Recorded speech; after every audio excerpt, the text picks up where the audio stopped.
C'est une expérience pleine.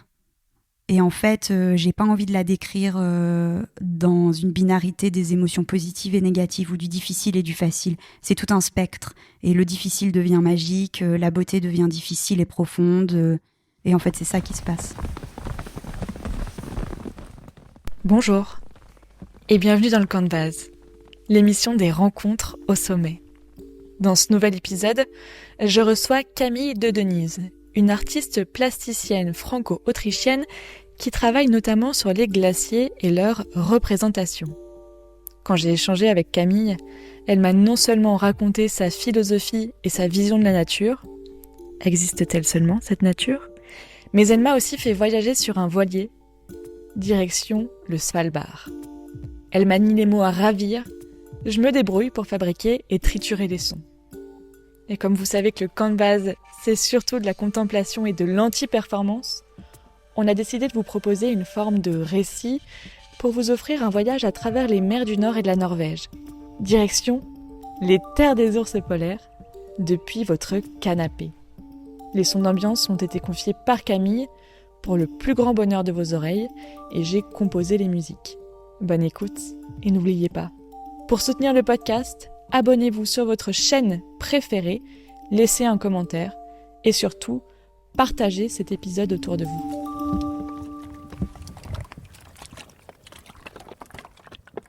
Je regarde une carte, je vois où est le Svalbard, je sais que je dois aller à Longyearbyen, une petite ville du Svalbard où tout le monde arrive. Et je me dis, dans un monde en plein désastre écologique, qu'est-ce qui se passe si je pense ne pas utiliser l'avion ?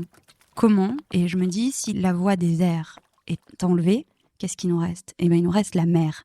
Et là, je me dis, j'ai la chance incroyable d'être artiste, j'ai la chance d'avoir du temps, et ce temps-là, je peux le passer à aller au Svalbard en bateau. Donc l'idée, elle commence là. Et à l'époque, je lis aussi le livre en parallèle de l'autrice incroyable Léonie Donné, qui s'appelle Voyage d'une femme au Spitzberg. Léonie, âgée de 19 ans, rejoint le Spitzberg, donc les îles Svalbard, selon la dénomination actuelle. Et en fait, c'est la seule femme qui monte à bord d'un bateau qui part vers le Spitzberg. Donc, c'est la commission scientifique du Nord. Et en fait, son mari, François Billard, il fait partie de cette commission. Par beaucoup de discussions, elle peut rejoindre ce voyage et elle écrit ce livre. Elle décrit beaucoup son voyage, aller et retour. Et en fait, les pages, juste en termes de nombre de pages, les pages quand elle est au Spitzberg ne sont pas énormes. Et là, je me dis, ça, c'est intéressant, c'est même crucial. Qu'est-ce qui se passe quand on va loin ? Eh ben, ça prend du temps, tout simplement.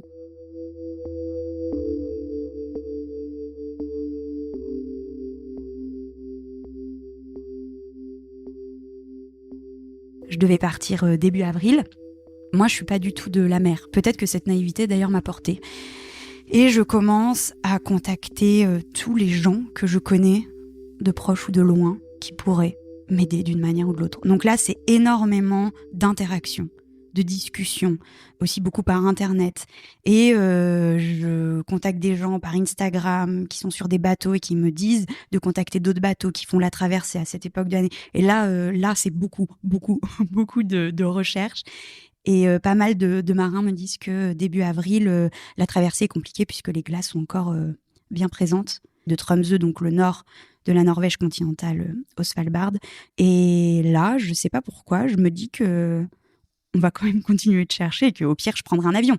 Et je trouve un bateau qui part à ces dates-là, d'une boîte qui s'appelle Tall Ship Company, qui a plusieurs bateaux, dont un magnifique 3-mâts qui s'appelle l'Antigua, qui a été construit en 1957, je crois.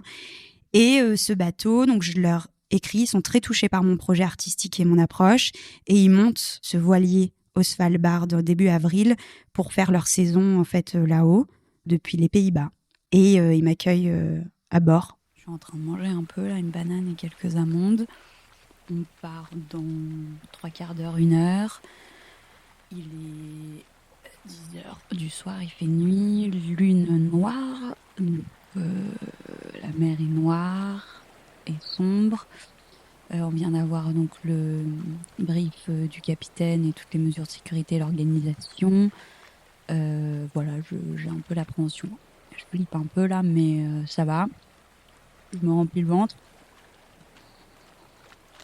Je suis installée dans ma cabine pour que rien ne tombe dans le mouvement des vagues. Là, j'ai passé 2 nuits à bord du bateau avant notre départ.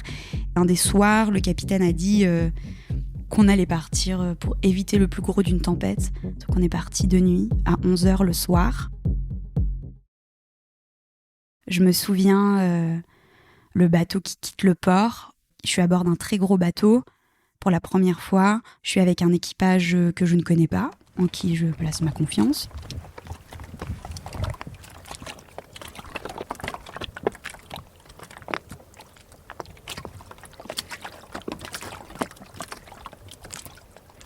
Et je sais qu'on va être en mer pendant plus de 15 jours. Et là, c'est un moment crucial de ma vie. C'est vraiment un moment, je me lance, quoi.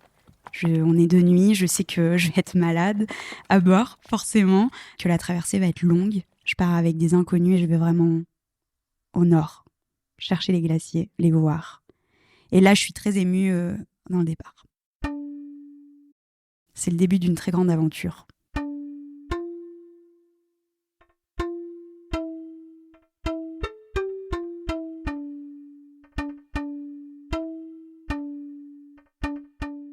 Je veux participer à la vie sur le bateau, donc je rejoins les cars. Alors moi, je ne sers pas à grand-chose, mais je fais quand même partie de ce rythme-là.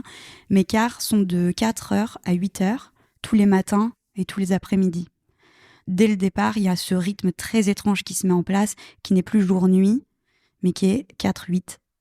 La première nuit, le premier jour, moi, je participe pas au car parce que je suis très malade. On est dans une bonne tempête, pas énorme, et j'essaye que le moment passe.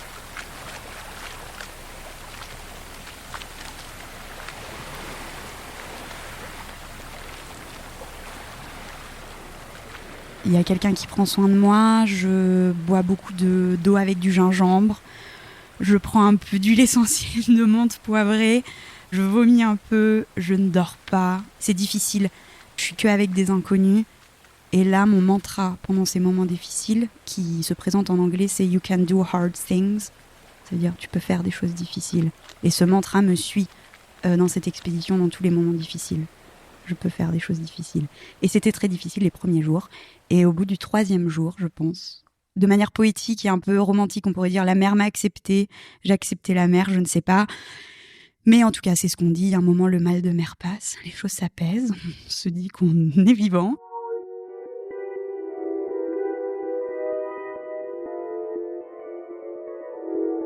Et on prend refuge dans les fjords de la Norvège et on remonte toute la côte jusqu'au nord de la Norvège, donc jusqu'à Tromsø, beaucoup, donc avec le moteur, parce qu'on n'a pas beaucoup de temps. On remonte comme ça pendant des jours. Et là se met en place la vie à bord, puisque je suis moins malade, je rejoins les cars, c'est difficile, je dors seule. Ma cabine est sous le niveau de l'eau, donc par le hublot, je vois l'eau, je découvre la mer, les oiseaux. Plus les jours passent, plus on monte au nord, donc plus les nuits s'éclaircissent. L'air, il devient un petit peu plus sec, comme crispé. L'ensemble de l'équipage pour la saison, ils sont une 12aine. Il y a un autre couple comme moi qui est emmené puisqu'ils veulent se rendre au Svalbard aussi sans avion. C'est des guides. Donc on est sur un très gros bateau. La vie à bord se fait au rythme des cars là pendant tous ces jours. Donc je vois très peu les personnes qui sont pas dans mes cars. Donc je vis principalement avec 5-6 personnes et je croise au moment de prendre mon car ou de laisser mon car les gens qui prennent la navigation du bateau après et avant moi. Plus de 15 jours, tout ça, c'est beaucoup de temps en mer. Et en mer, il se passe pas grand-chose. En tout cas, moi, j'ai pas à beaucoup m'occuper de quoi que ce soit puisque je suis pas marin. Donc j'aide où je peux. Je fais du thé. Quand on me demande de monter des voiles, je tire sur des cordes, j'essaye d'apprendre. Et avec mon groupe de car, donc on est 5-6, on rigole beaucoup, on écoute de la musique, on parle de nos vies. Des fois, on fait des châteaux de cartes sur les tables. On voit combien de temps ils tiennent dans les vagues. C'est magnifique. c'est lent, et je pense que c'est une expérience cruciale et fondamentale dans ma vie. Et je sens que je suis en train de la vivre, et je le vis en me disant c'est fondamental.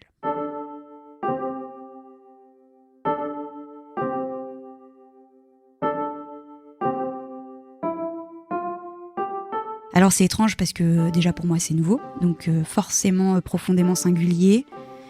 Tout est différent, quoi. Ce rythme de vie où je dors par heure entre les quarts, je mange à des heures pas possibles, je mange aussi pour ne pas avoir le ventre vide, puisque ça donne plus le mal de mer. Le temps s'étire, on fait pas de pause, puisqu'ils montent le bateau pour la saison, on n'est pas du tout sur un trajet touristique. Donc on n'a aucune pause. Je ne pose pas le pied à terre avant Tromsø, donc le nord de la Norvège. Donc je suis en mer pour la première fois sur un voilier avec des gens que j'apprends à connaître et dont on ne peut pas partir. Quand on est sur la terre ferme, on peut s'éloigner, aller marcher. Là, je n'ai pas d'autre choix qu'être là et que ça se passe bien. Mais quelle puissance! C'est une liberté qui n'en est pas une, donc c'est des contraintes qui sont physiques. Ouais, il y a quelque chose de puissant, et je suis entourée de marins parce que l'équipe, c'est principalement c'est leur métier, c'est des marins, et les marins sont des gens, en tout cas cette équipe-là, qui sont singuliers, qui sont extrêmement sensibles. J'ai l'impression que c'est des anarchistes de l'âme, quoi, au sens d'un rebelle profondément d'une vie un peu plus traditionnelle. J'ai l'impression d'être entourée de gens qui vivent leur vie profondément différemment que quelque chose de traditionnel, et c'est très inspirant. Beaucoup qui parlent pas énormément, d'ailleurs, et en même temps qui savent faire avancer un 3-mâts des jours et des nuits, et ça m'a impressionnée. Qui connaissent le bateau parfaitement et qui, à chaque bruit, chaque anormalité ou des petites choses, sont alertes et savent ce qui doit se passer, et qui, si besoin, vont réveiller le capitaine. Ce qu'il faut savoir, c'est que en mer, alors ça va paraître logique pour tous les marins, mais en mer, un bateau, ça bouge beaucoup. Donc je passe beaucoup d'énergie à me stabiliser, j'ai très faim, je mange beaucoup, et je me fais des abdos très fort. Non, mais en fait, tout bouge, tout tombe, c'est difficile. Les accidents, c'est pas forcément les gens qui tombent à l'eau, ça peut être on se coupe en cuisine parce que d'un coup, il y a une vague. Tout ça, c'est des choses nouvelles à découvrir pour moi. Dormir quand ça bouge, ça fait les abdos quand on dort aussi.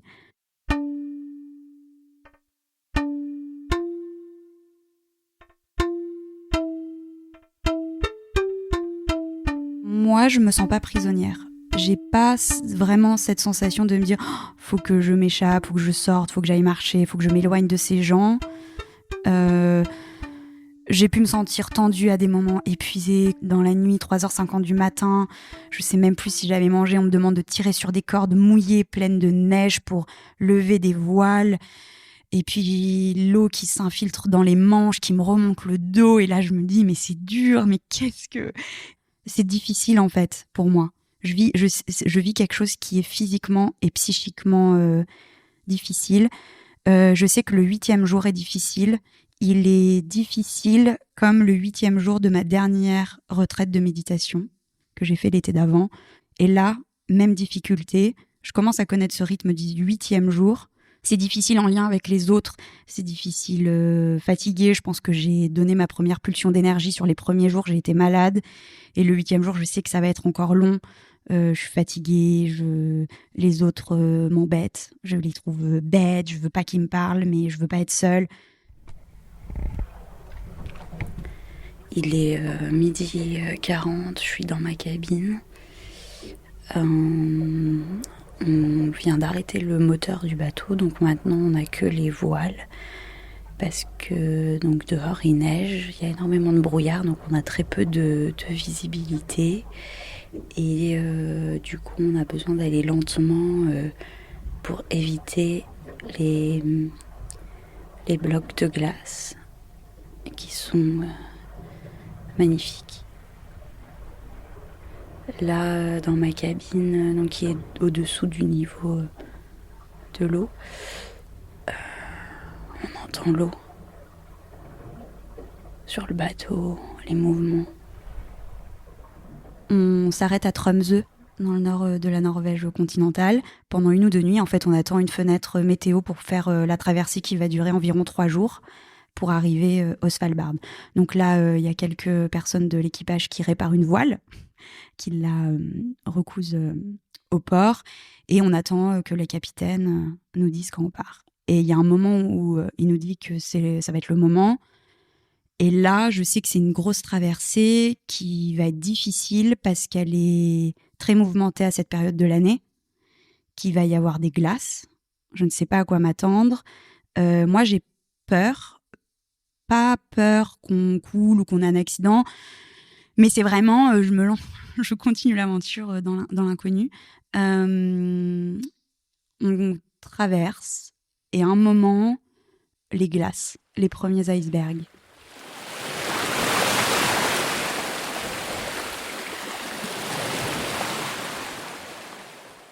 Et c'est là le moment, je pense, le plus beau de cette aventure. À la fois sublime, mais extrêmement fort, où je sais que je suis au bon endroit, au bon moment, et que tout découle, et que tout fait sens, et que je sais que je dois être là. Et on est en mer, donc là, il n'y a plus... À ce moment où on arrive dans les glaces, tout le monde est debout, il n'y a plus de quart. Là, on est tous dans l'espace en haut où il y a la barre. Le capitaine est avec nous, et là, c'est un moment absolument incroyable, puisqu'on est tous là, personne n'ose parler, et ça, c'est un silence d'une profondeur. Le capitaine et les premiers mates sont extrêmement concentrés, c'est palpable, et en fait, il faut traverser les glaces.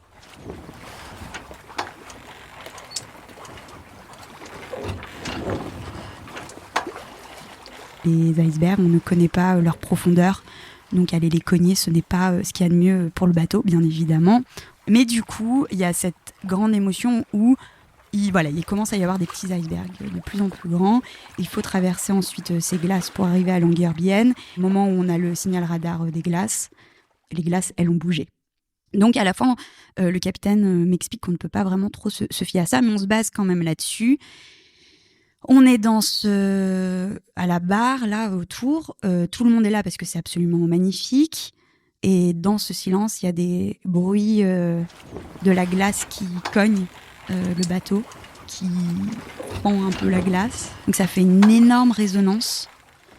Il faut s'imaginer une dizaine de personnes là à la barre et un silence profond. Et le capitaine concentré.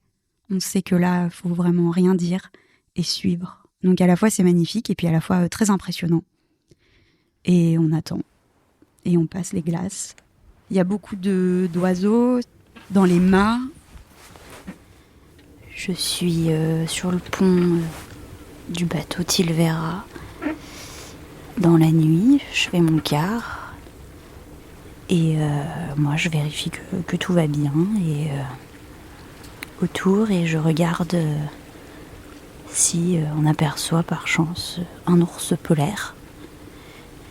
J'ai un peu froid, mais il fait beaucoup moins froid que les jours précédents. La vie sur le bateau s'installe doucement, des relations se créent, des conversations intéressantes, des rires, beaucoup, des coups de fatigue, des sommeils... coupé, découpé, recoupé, attaché. C'est une sensation par rapport au temps qui est assez spécifique. Alors là, mon rapport au temps sur cette expédition est complètement changé. Je sais que la traversée de Tromsø à Longyearbyen nous a pris 3 jours. Je ne sais pas d'autre chose. Il fait jour tout le temps. Il y a des silences de ceux qui marquent absolument profondément à vie, qui sont extrêmement profonds, mais qui emplissent tout et qui sont extrêmement pleins. Et ça, faut savoir les vivre profondément pour pas passer à côté. Ça, c'est très très important.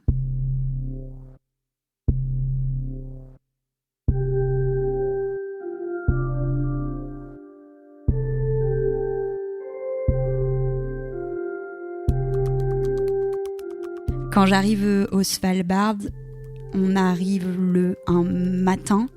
Je sais parce que quand on arrive au port, on boit pas d'alcool en mer, donc on arrive au port et l'équipage boit une bière pour fêter notre arrivée, et qu'il est 10h du matin et que moi je veux un thé, donc je ne bois pas de bière. Et là j'arrive et en fait ce qui se passe c'est que j'ai pas de logement pour rester dormir à Longyearbyen. Les hôtels sont très chers et je sais que je reste un mois et qu'il faut que je trouve un logement.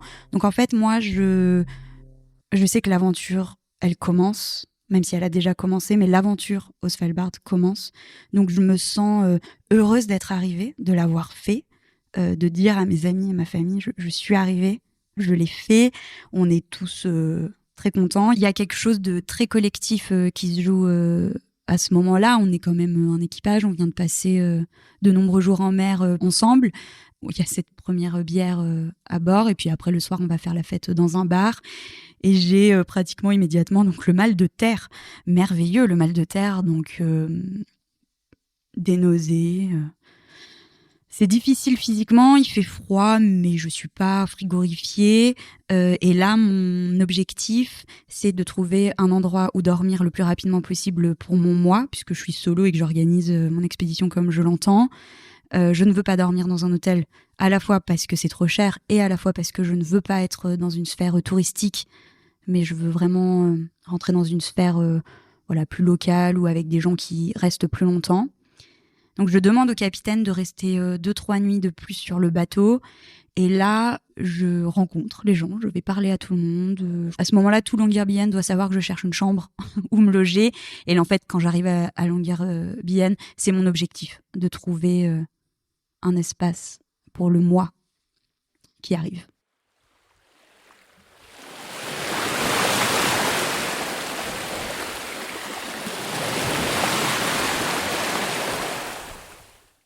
Cet épisode du camp de base avec Camille de Denise est terminé. Elle exposera son archive éco-poétique de la glace à la Maison de la Montagne de Grenoble en février et mars 2025. Elle vous donne rendez-vous le 14 février à 19h pour le vernissage. Découvrez plus d'informations en description. Pour ma part, je vous donne à nouveau rendez-vous la semaine prochaine avec Camille dans l'épisode 72 du camp de base pour mieux appréhender son travail de recherche-création. J'espère que cet épisode vous a plu. N'hésitez pas à le partager si c'est le cas. À très bientôt dans le camp de base. Rencontre au sommet!